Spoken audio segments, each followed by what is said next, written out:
Let me introduce, we'll start, and I know Oliver needs a few minutes, but I would like to invite to the stage Grace Stanke.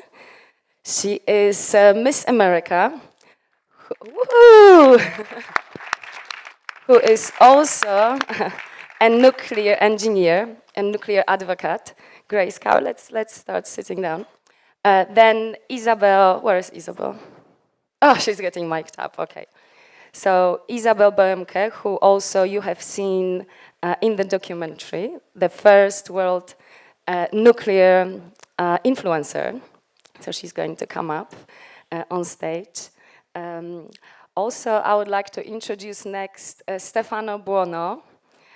Stefano is one of our executive producers. He's also the founder and CEO of Nucleo. And he will tell us a bit more about it. And Stefano, welcome. Stefano has just been touring, actually. We needed to change the dates of Oliver's trip here for COP27 because there was a very important mission in Italy. So we would love to hear a bit insights. And I heard some big statistics, how many people have seen the documentary. So well, that has been very good because we did 3 nights, one in Torino, which is the hometown of our company. That is a nuclear energy company. Then we were in Bologna. Sorry, I did not interrupt. Bologna and Rome. Every time was 400, 450 people, and there was a TV show last night. I don't have yet the result of the TV show, but was in the highest peak of the evening. So I think very good return on this movie in Italy. Incredible. I think Max and I got the a lot statistics. of yeah. Or Fernando. I would like to acknowledge our yes, exactly. So we would like to, we are. So can I have Fernando? Can I pass on to you because we've got very special guests also in the audience. Yes, and I want to acknowledge our friends from Rosatom, Mr. Titov, who is representing the company, who, as this all international corporation, they really open up and were the first ones to show us what was going on, and we were extremely illustrated. Mr. Likachev, who you saw in the film, and all the Rosatom corporation, they were very supportive into filming into those crazy and wonderful places. Thank you. And we also have here Rob Wilson, and we've got Maximilian, who are the producers. You've seen their names, and also key people in making it all happen. And also Mr. Manzano. Welcome. Also the producer who's been on the road with us as well. So really the whole team flew over to be here in Dubai. And here, Mr. Oliver Stone.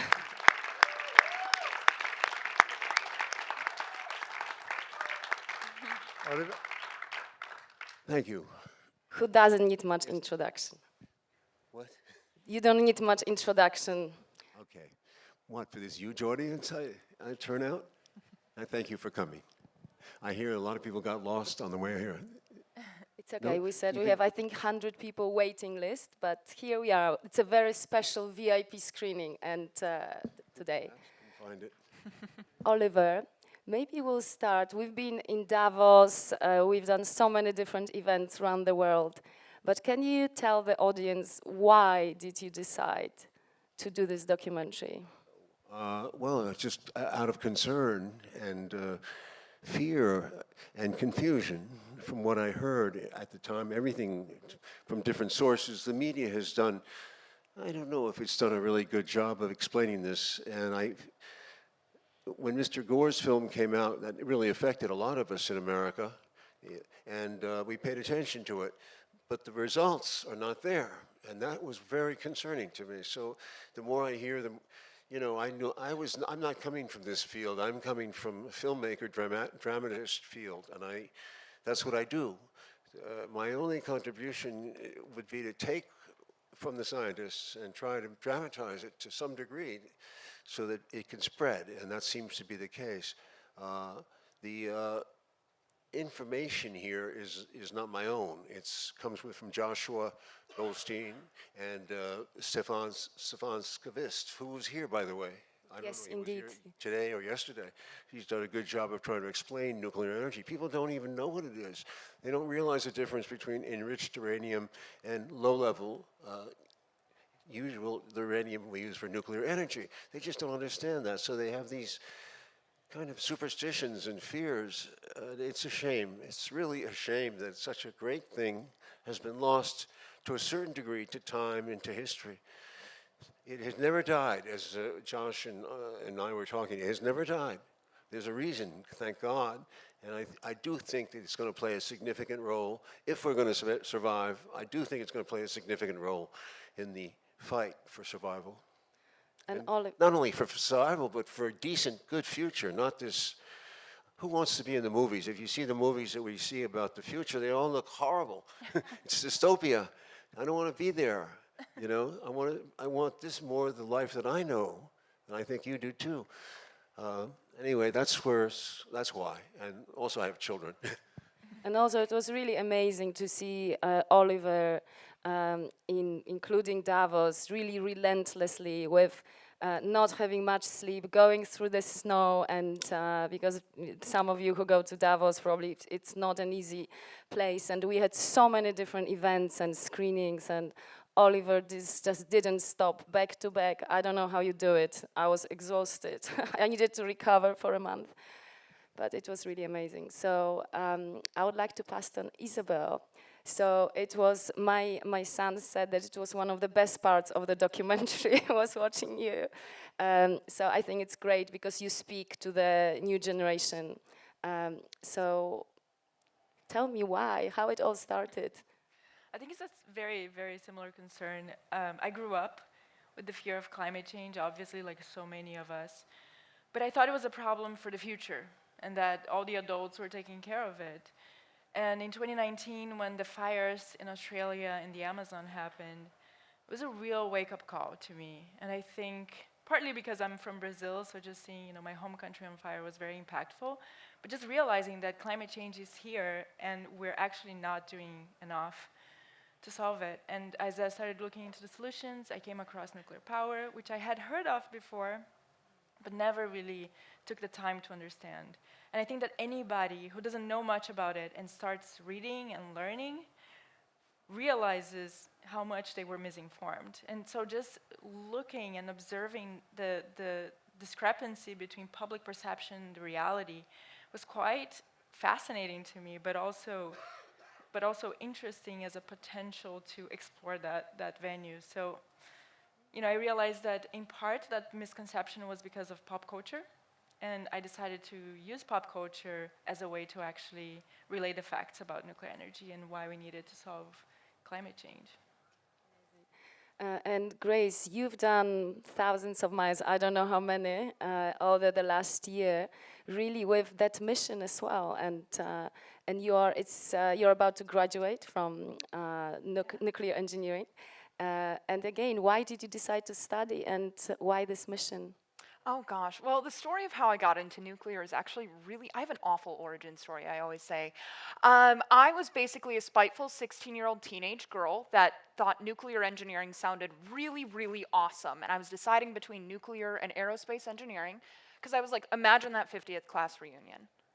Nobody will beat either of those. Like, nobody can beat either of those. So I'm going back home and I'm talking with my dad, and I'm like, okay, what do you think, nuclear or aerospace? And my dad looks at me and he goes, Grace, don't go into nuclear. There's no future there. And now, honestly, 4 or 5 years ago when I was having that conversation, he might have been right. Like, let's be honest here. 4 or 5 years ago, nuclear was in a totally different situation than it is today. However, to a spiteful 16-year-old teenage girl, when your dad tells you not to do something, you go and do it. So that's what started my entire career in nuclear. I knew next to nothing about nuclear science overall. I was like, there's a maximum of 2 reactors in America. Maximum. There's no way there's more. And I was so blind to it. That first semester in school is really when I got exposed to it, and I was able to learn where nuclear science exists all around us in our everyday lives, in medicine, in energy, in agriculture, in research, literally everywhere.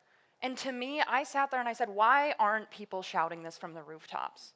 Why isn't everybody thrilled about this? Why aren't people embracing it, right? So when I started doing that, I started shouting it from the rooftops. I started locally with doing a lot of grassroots advocacy with school visits and working with local women's communities and all sorts of different groups like that. And now, as Miss America, I competed in the Miss America organization to help pay for my degree through scholarships. And I ended up really gaining this incredible platform, and I've had this unique opportunity this year to travel the world addressing nuclear and talking about it. It's all about education. You know, as Isabelle said, and as Oliver said too, there's such a lack of information out there. People want to learn. They are thrilled to learn about nuclear science. It's up to us here in the industry and on behalf of the industry to provide that information. Woohoo!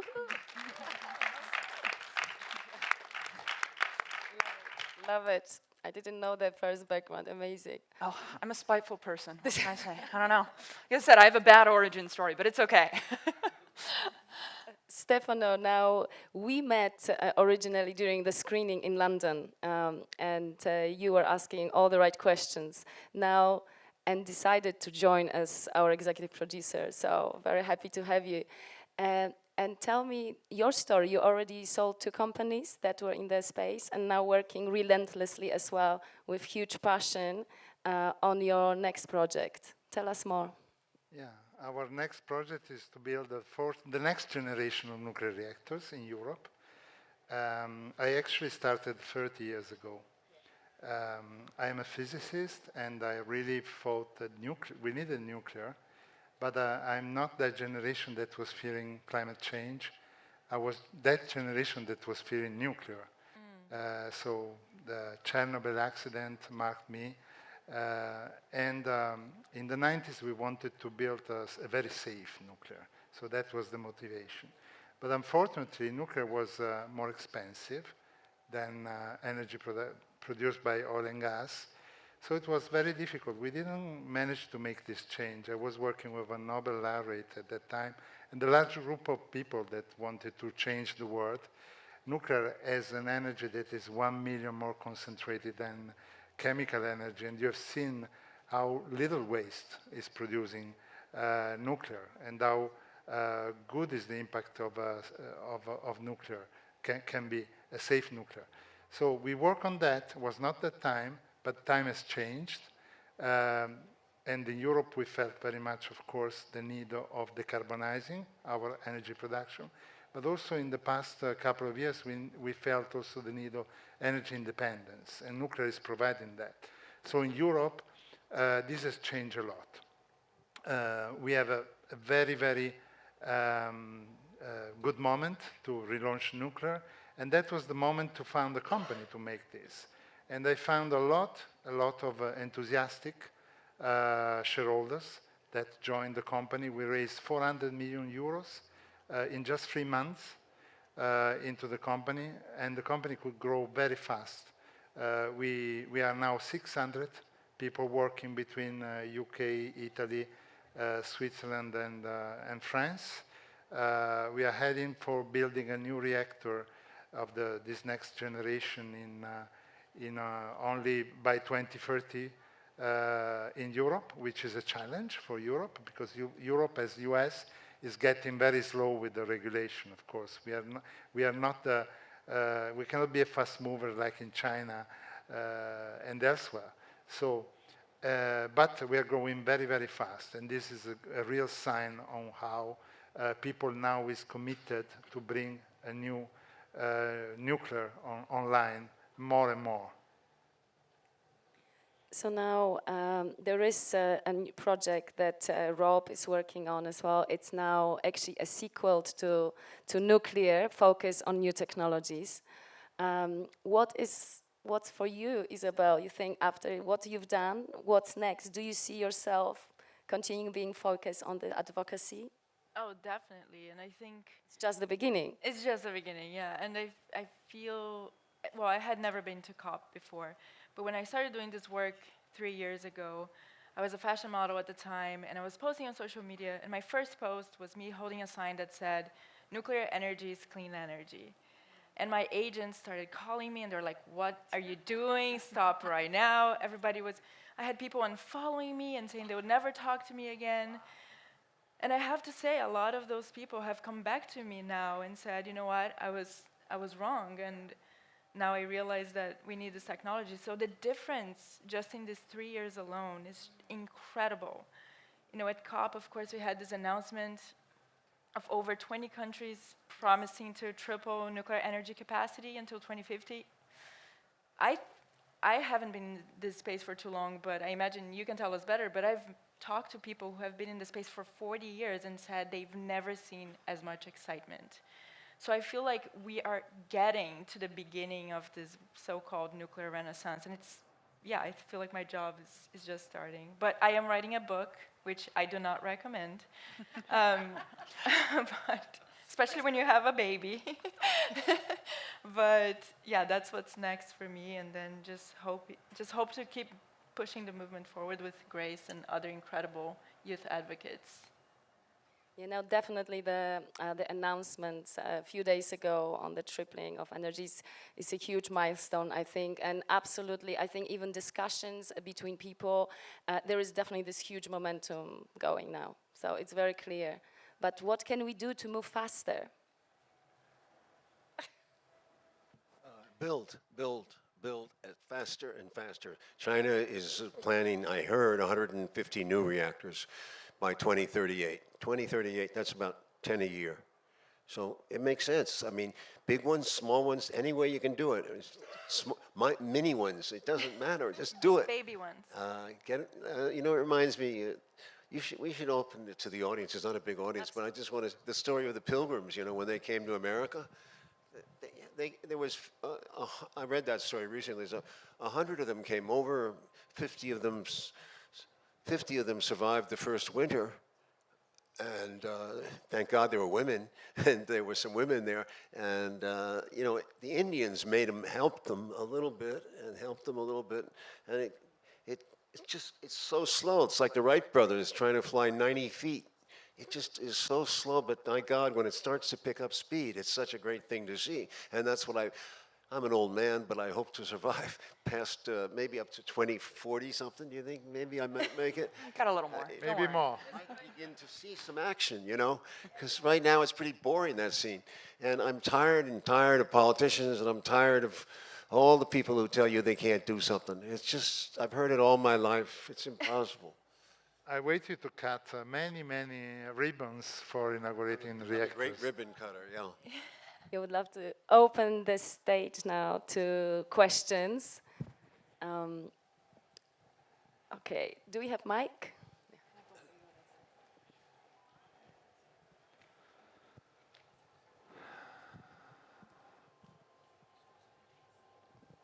Does it work? Oh, yeah. Sorry. Hi, Mr. Stone. Hi, everyone. Thank you very much. No, I just had a question about what you thought the role of art and especially film basically should play in order to basically drive this change in sustainability, and if you had any advice basically for this in that space, basically. My God, Hollywood has been the enemy of nuclear since the beginning. It's just a shame. I mean, I'm embarrassed to call it my business. It's just, this film is made by Fernando Sulichin and various investors. I mean, we made it with our will. Nobody wanted to support it. Netflix rejected it and all that stuff. So here we are, you know. Hollywood has pissed on nuclear energy since the beginning. The horror films to start with, the China Syndromes, the Silkwoods, and as late as HBO's 2016, the Chernobyl TV series made money for them. It was great. Wow, they love it. But none of those idiots ever think about, are you telling the truth? And we tried to go to Russia. We did go to Russia to get the truth. And we ran into these people here. And we're trying to tell the story that there's bullshit. There's a lot of bullshit in fiction, in drama. And I've been accused of it, you know. But I think I'm sometimes close to the truth on some issues, and a lot of those people. So I'm embarrassed. That's the role of art. It's been a disaster. It's been a disaster. And I thought there ought to be a school of nuclear physics for dramatists. Is it okay if I add on to that? Okay, so I just think one thing that I talk a lot about with middle schoolers, with high schoolers, all of these young people that know next to nothing about nuclear, I think about what do they dream about? You know, what do they see almost every day? And, you know, talking about Hollywood and that whole scene, I love to talk about the Marvel movies, actually. I'm a big fan of Marvel, love following it and everything. Iron Man's chest piece, nuclear science, you know, the radioactive spider in Spider-Man. You've got the Hulk created from gamma rays. Like, nuclear is everywhere in pop culture. Things that were seen in Star Trek and Star Wars back in the 80s, which were crazy and seen as fantasies, are now literally coming to life. Because kids grow up with these fantasy movies and these exciting movies painting this futuristic society, and they dream about it. And the whole point of growing up is making those dreams come true. And that's what's been so incredible, you know, with pop culture. This has been a huge step into the right direction where hopefully it continues to catch fire within pop culture and everything. How can that work if a spider can bite a guy and he becomes radioactive? Well, hopefully they're more afraid of spiders than radiation. But the point is it's present here. But seriously, when it comes to... They can make it bad, too. They can make it evil. Oh, that's COVID. We already dealt with that. Well, COVID, Bats that bit well, they people. treat nuclear energy sometimes like it's a virus. This is true, but this is where the education comes in, like in your film. Well, that's a good point. It's a good point. I think we should get Marvel to see this movie. Trying to see it. That'd be nice. And nuclear-powered heroin. On that? I got you, don't worry. Thank you. My question is actually a follow-up to the previous one. A big part of Hollywood narrative on nuclear comes from the fact that usually the people represented as willing to advance technology are the greedy corporate guys and not enthusiastic advocates like the one on stage. And the people that wants to prevent technological advancements are usually the poor indigenous people and the activists and not the greedy corporate oil companies.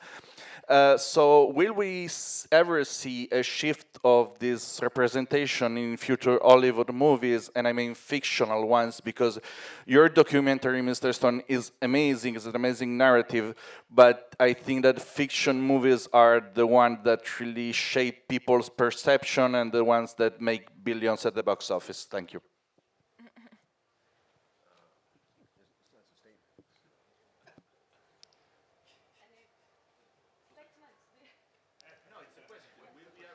Oh, I hope so. I hope so. Yes, we hope so. Whoever here wants to do a fiction movie about a nuclear power hero, we're here. Yeah, please come up with a good idea and make it.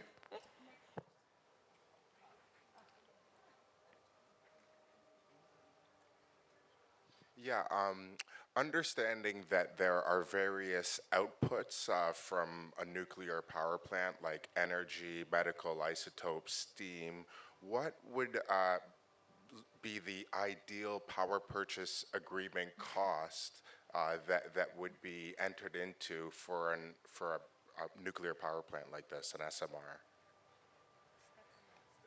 Yeah. Well, let me tell you about the PPAs. Complicated question. First, nuclear possibly has to be much cheaper. And this is the mission of SMRs, but also of AMRs. AMRs were really born to make it cheaper as well, safer and cheaper. So that's the first point. Second point, there are a lot of applications. So already energy has to be cheaper. And then there are a lot of applications that are very useful if treated with nuclear. We are studying the possibility of shipping.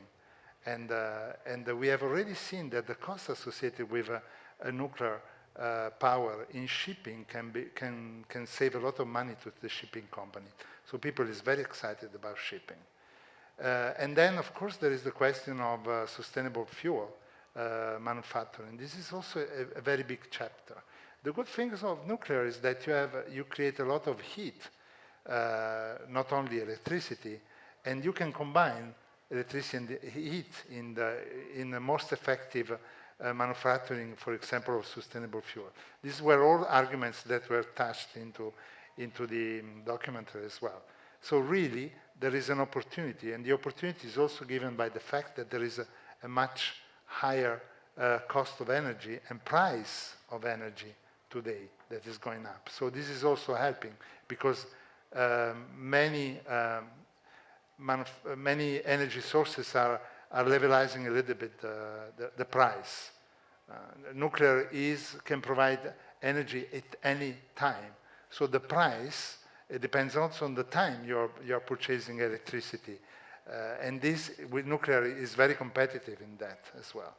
So, and also we have to consider the full cost of electricity. We have to consider the cost on the grid as well.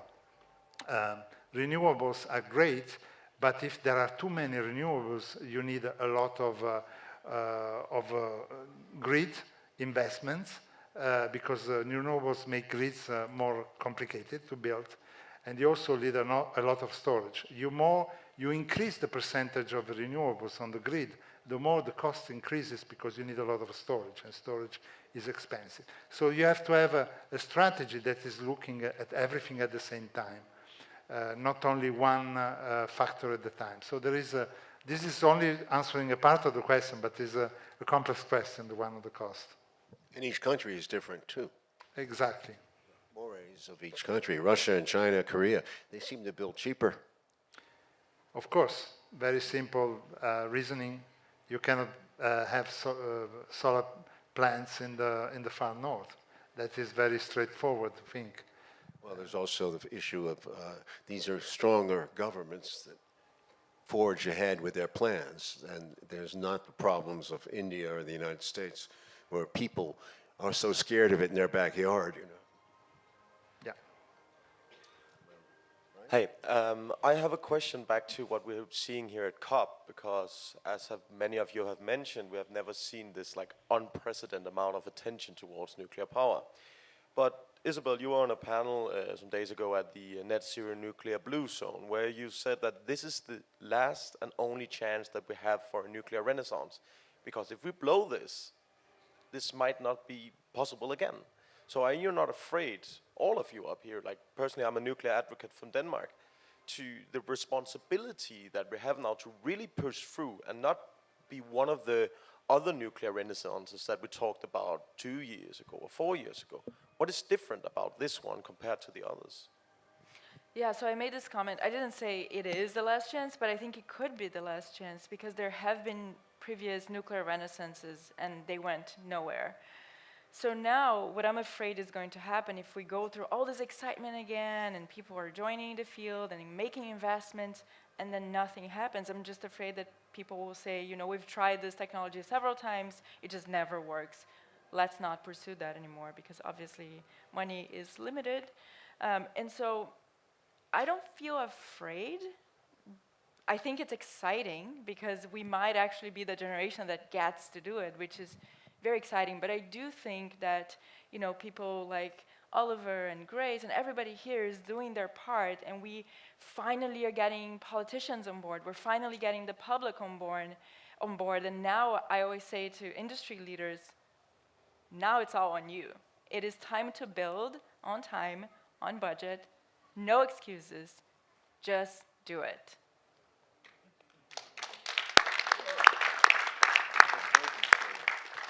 Just do it. Yeah, sorry, am I being sued? I want to add on to that too a little bit. I think the biggest difference between now versus, you know, a decade ago approximately, when we had the last big like Renaissance type thing, the biggest difference is Gen Z. Our entire generational issue is climate change. Young people graduating college, young people going into their careers are choosing their entire careers around fighting climate change. So many people in mechanical engineering or electrical engineering or nuclear engineering went into those occupations because they want to help make renewable energy or some form of zero carbon emission energy. I personally try to convince the renewable people to come to nuclear, and I have been successful. So, anyways, it's something that really does make a huge difference. Additionally, growing up, I think as these people start to take office, we're going to see a totally different prioritization in the energy field overall. I'm a firm believer within the United States. I think within the next 4 or 5 presidential cycles, the main political issue is going to be energy and electricity. That's just how it is. We're starting to have problems with reliability in America, and people are going to get angry. That's how Americans are, unfortunately, when they don't have access to energy all the time, or they can't turn on their AC after 4 p.m. You know, this is America. We're not the best group of people, but we're excited, and that's what's going to make people passionate. When it starts affecting them personally, they see it in their power bills, they see it in their limitations. Well, in Europe, we are already suffering for the energy problem very much more than in US. So the time is now very much for Europe as well. Yeah, well, beat us to building then. Let's go. Yeah. Let's make it a race to build.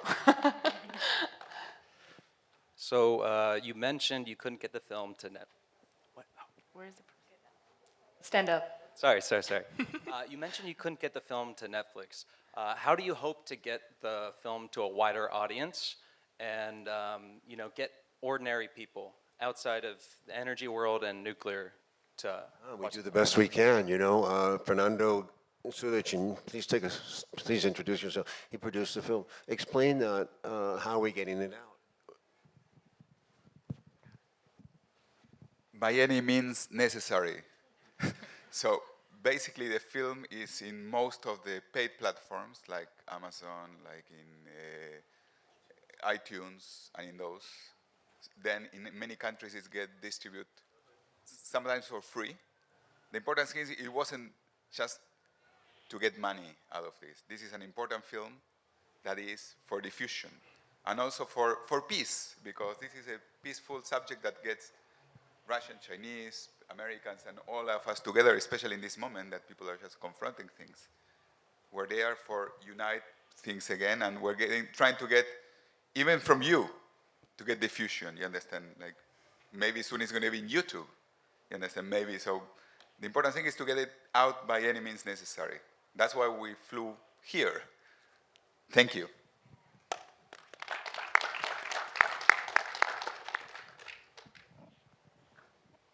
So, There's somebody. Oh yeah, sorry, it's me. So, the title of this documentary is Nuclear Now. And I think all in this audience at COP recognize the importance to rapidly decarbonize the energy system while ensuring bountiful energy and increasing energy generation. But in terms of nuclear energy, we are seeing not nuclear now, but it's seemingly nuclear later. In my country, the United States of America, we have 15 gigawatts of new nuclear reactors of 3 different reactor types already approved by the regulatory authority. We have hundreds of billions of dollars in loan guarantees to build those nuclear plants. We have tens of billions of dollars in new nuclear subsidies. We have the most pro-nuclear administration since the Nixon administration. And yet the industry and utilities are not ordering new reactors. We are finishing one more in Georgia, and that's it for the foreseeable future. So I'm going to ask, how do we make nuclear later into nuclear now? Because that's not happening, unfortunately. I want nuclear now, I want nuclear then, I want nuclear in the future, but I'm not seeing If it. the United States doesn't participate at the level we would ideally like, then somebody else has to do it, and China is doing it without big announcements. They're not saying that they're doing all this. They're not boasting. They're just doing it. Russia is doing the same thing, and the other countries are picking up. So it will be noticed because you're not going to keep it down. If it's an energy that's not going to die. Other countries will progress, and maybe Canada, because they're doing the Ottawa thing. Maybe there'll be a shining example. Maybe there'll be a breakthrough like the Orville Wrights had, or maybe a liquid transport fuel will show up. It was based from the nuclear generation, So there's going to be a break in the dam. That's what we think, but it may not come from your country. But there is also a change that is occurring now, a change of model. We are going from investment of 30 billions executed in 10 years, for example, to investment of less than $1 billion that may be executed in 3 years. And this is opening a more interesting path for investors. So there is, hopefully, more private investment into nuclear that might help very much this process. With us here today, just make an introduction. Clay, can you stand up and explain what your company is doing, just for the audience?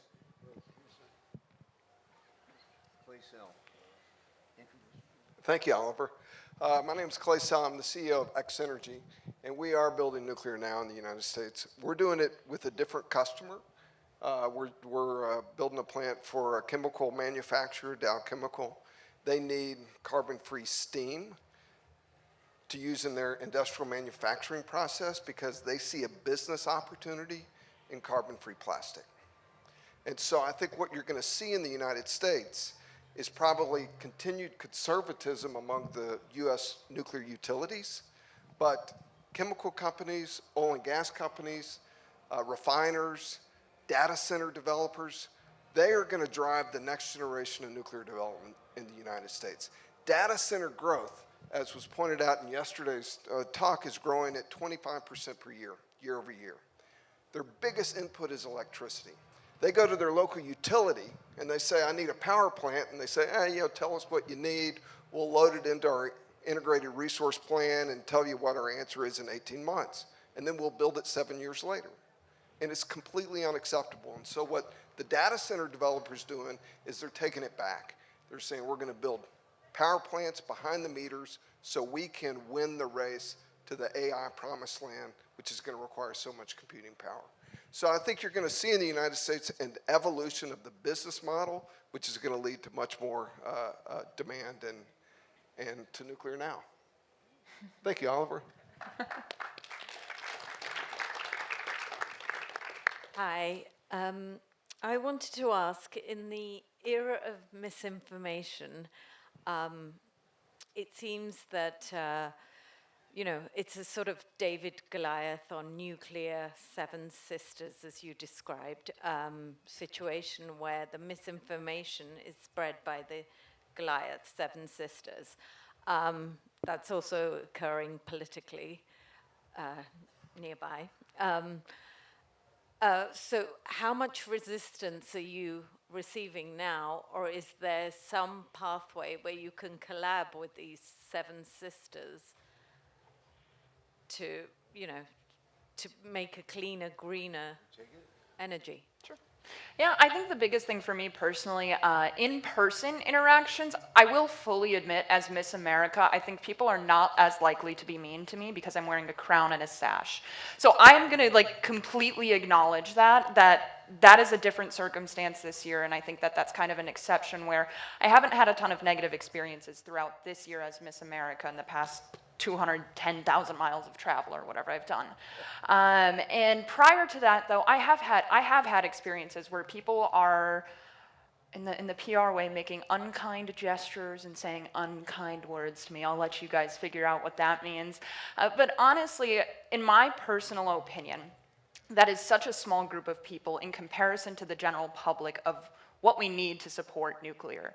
We don't need 100%. We don't need 99%. I would only say about 5, maybe at most 10% of people are in that totally unconvincible state of mind where no matter what you say, no matter how many facts, no matter how many emotional connections you make with them, they will not change their mind. And that's fine. Everyone's got a right to their own opinion. Good news is we don't need 100% to get nuclear support, right? There is probably I'd say 30% of people that I work with are already in support of nuclear. They have some sort of background information. Well, the remaining percentage, 60%, are people that are listen, I care about climate change, I care about reliable energy, but I don't know enough about nuclear to support it because I've heard about Chernobyl, I've heard about 3 Mile Island, I've heard about Fukushima Daiichi, and just because of those things and how scary it kind of sounds, I'm just gonna err on the side of no. And that's where, I keep coming back to this theme of education and open and honest conversation. As someone who has spent a little bit of time in the industry as a co-op, I'm excited to start my time as a core design engineer in March, but as someone who's worked in it, I love to tell stories about what it's like to be the bottom rung of the nuclear industry as a co-op. How we ensure that a 17-year-old that got into this field out of spite and designed a program that's put into 12 different nuclear power plants, it's a safe program, right? Because do you guys trust that if a 17-year-old out of spite created a program for 12 different nuclear power plants? I didn't, and I was the 17-year-old, okay? There are so many measures that the industry goes through, and it's really all about these conversations, these stories, these interactions, and just being a human being that really gets that middle 60% on board. Because at the end of the day, that 60% of people, they just want to have a conversation, a kind, respectful, and polite conversation about what we can do to help climate change and help create reliable energy. And also, if I may add, I've been spending a lot of time this COP with people in the environmental movement. And I think that historically they've been very obviously, antagonistic towards nuclear, but more and more young people are coming to me and saying, I'm actually open to it, I'm just afraid that I'll say something and people are gonna try to cancel me. But to Grace's point, once you give them the information and they feel empowered to then go share that information, I've had several of those people come up to me now and say, I'm ready to make content about nuclear, which is really, really exciting. And I think also providing visuals. I took photos inside of a waste cask. Grace has done several incredible videos as well on social media and just showing people what a nuclear power plant actually looks like. What does the waste actually look like? And just dispelling those myths through storytelling is so important, and especially right now. Yeah. Maybe I can also answer a little bit to you. In our company, for example, there are families owning oil and gas business that already start investing. So there are good signs, I would say. And more to come. In our data room, more and more oil companies are coming. So I really hope the mind is changing. There is more responsibility. There are good signs that we couldn't see just a few years ago. I am Brazilian like Isabelle, and I had the chance to live in Russia for 10 years. And like Mr. Stone, I had the chance to understand that many things that come to the West are not true. And you showed this, or part of it. And since taking a look at your previous movies, when you talked about Vietnam or when you talked about assassination of a president, whatever, there were always polemic topics. And you have never been afraid of exposing or showing your view of things. But understand that we have two generations here. We have Mr. Stone and we have Grace, we have Isabelle. And we live in a world that today is guided by agendas. And whoever doesn't follow these agendas, they are canceled. We have this culture of canceling and so on. So I would like to understand how Mr. Stone dealt with these choices before of, okay, I'm going to follow this path because this is what I believe. And how the girls today, with all this cancellation culture, how they face the same thing that he faced before and that he faced today, even with the documentary. Well, I'll turn it over to the girls. I would do the same thing. I think that's my answer. I would do the same thing. I think I was guided by some inner destiny that I didn't know of. You don't know what's going to happen. You just follow your heart as you go, and you learn, you experience, you take in the facts, you change your views as necessary. As you know, I started out pretty much on the conservative side of the equation. My father was Republican and very strong about it, and very intelligent Republicanism, I suppose. It was another form of it. Life changes you, experience changes you. And just having access to more information as well. I mean, for the biggest thing, I'm a nuclear engineer, so I need this industry to survive to get a job. So that's like, let's be real here. Not kidding. Yeah, it's something that is really a constantly ever shifting thing, but I think that we are moving in the right direction overall.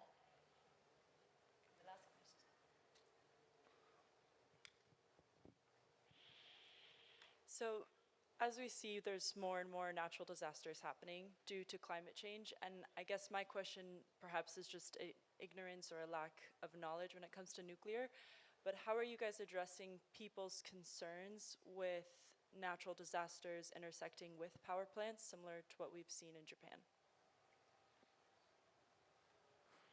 I can hear that well. How are we changing like misconceptions surrounding natural disasters with nuclear power plants? So like in combat with what happened in Japan with Fukushima. So Well, we first are learning from the past. So today we are building passive safety into power plants, and we learn from the 81 years of experience in operating power plants. So, and I think the next generation, but also the current generation, is building more and more safety. So we have proven that even in an accident like Fukushima, there was no consequence for the people. Even with a plant that was almost 60 years old, and in 6 months, the Fukushima plant would have gone stopped completely. So even this very old design didn't create any consequences for the people. So we have to learn from this. We don't have to be scared anymore. We have to learn from this and even understand that the future plants are even much safer. Because of the people who were scared, the nuclear engineers are obliged to think and think and think how do it even safer. That is crazy, because it's already the safest way to produce energy. So that's what we have to learn from the past, from this documentary as well. So one thing that I also always love to tell people is that, yes, Fukushima Daiichi, obviously we all know about the accident, but a lot of people don't know about Fukushima Daini, which was a nuclear power plant very close to Fukushima Daiichi, and of course was impacted by the earthquake and a tsunami, but because their seawall was higher, the water didn't come in, didn't cause the accident. So, those are just examples of how simple modifications in design can actually make everything much, much safer. And because of Fukushima Daiichi, of course that was a horrible accident, but because of that, the industry has learned quite a lot, and they have made a lot of adaptations in all nuclear power plants in the world. I had the unique opportunity to actually go to Fukushima Daiichi in October. And that is like such a huge thing that I cannot emphasize enough. The power plant, so if you saw in the movie, there was, where the tsunami hit, there was a power plant directly closest to that dot. Like the closest part of land. That power plant is fine. Totally fine after getting hit by the tsunami. And that is just the difference in the seawall. So Fukushima Daiichi truly is that difference in that design process. And you mentioned talking about what the industry learned from it. After each and every one of these 3 circumstances, the entire industry had a reset button. At Fukushima Daiichi, they said, the faults and the causes of this is a lack of communication, a lack of working together as a team, which, by the way, the teams are the most important thing. It's groups of people that get things done and make the best products possible. And that shifted the industry entirely, where now, the nuclear industry, one thing that I love about this industry is we promote what's called the questioning attitude. My experience as, like I said, the bottom of the barrel at one of the largest nuclear power plant fleets in America, I was encouraged to call the CEO out if I saw a flaw in his plan. And listen, I'm confident enough, I would do it if I saw it. So it's one of those things that totally separates the nuclear industry aside from any other industry. Talking about safety and review processes pretty much before any decision is made within nuclear, it goes through multiple different review processes. I talk about that code that I made as a 17-year-old and yada, yada, yada. I did a thorough self-review. Like I spent 2 weeks trying to break this code. Sent it to my mentor, he did the same thing. He sent it to our boss then, he did the same thing. And then we sent it to someone totally outside of the group that didn't know my name, didn't know who I was, and he did a thorough review of it. And only when all 4 of us thought that this was good to go, this was safe, then we all sat down on a Teams call together, because this was during the pandemic, woohoo. And that program was not implemented until we could answer yes to, if this program breaks, if this does not work, are we ready for worst case scenario? That was not getting implemented until the answer to that question was yes. And you know, worst case scenarios with design, you know, it's getting increasingly and increasingly worse. We're seeing natural disasters get worse and worse and worse. So we look at the worst that history has and we just go, okay, multiply it by 5, you know? It's crazy design things.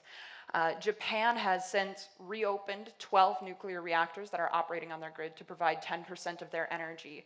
And I went to the Mihama nuclear power plant, and they have 1 operating unit right now. And listen, let me tell you, so it's on this little like island, and there's a little mountain, and it's close, it's on the sea.